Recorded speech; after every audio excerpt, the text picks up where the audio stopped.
de la chance de fréquenter un lieu historique magnifique, la cathédrale d'Albi, avec son orgue unique. La première rencontre avec un orgue, c'est la première rencontre avec un disque d'orgue. Et j'ai été complètement ébloui par le son de l'instrument. Mon grand-père paternel était organiste. Il était élève de Louis Vierne, l'organiste de Notre-Dame de Paris. J'avais un vieil oncle qui improvisait à la messe, dans le même style qu'au cinéma. L'instrument ici est une reconstitution de l'orgue tel qu'on pouvait l'avoir à la fin du XVIIIe siècle. Donc c'est un instrument tout à fait idéal pour bien sûr interpréter la musique baroque française.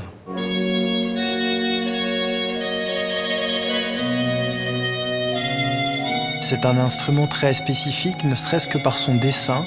Contrairement aux orgues de l'époque, n'est pas du tout rectiligne, mais très curviligne.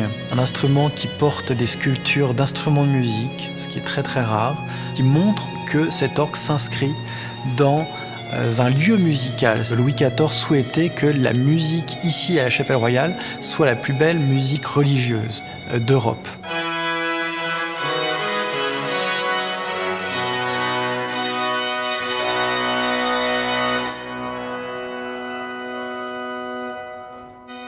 Donc la spécificité, ce sont avant tout les sonorités, la qualité spécifique du son français qui correspond à la musique écrite pour cet orgue. Il n'y a pas d'orgue standard. Il y a des caractéristiques communes d'une esthétique à l'autre. Chaque orgue a son identité propre.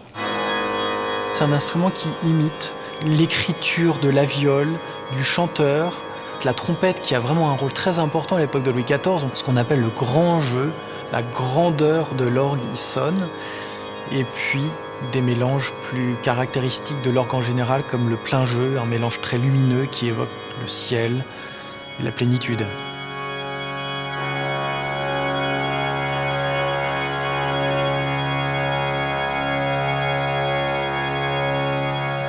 Il y a une majesté, il y a quelque chose bien sûr de grandiose, mais en même temps, il y a aussi une poésie et puis un aspect mystique certainement qui n'est pas à négliger.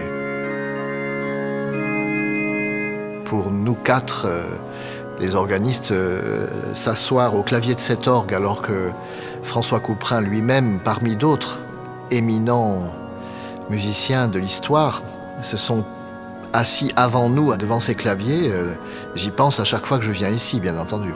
C'est un privilège et une chance de pouvoir être organiste ici, parce qu'on est en prise directe avec l'histoire. Mozart est passé par cette chapelle aussi qu'il a joué notre orgue. On se sent tout petit, mais en même temps rempli d'émotions. C'est un voyage dans le temps, dans l'histoire. Cette unité entre ce lieu et le répertoire est absolument extraordinaire.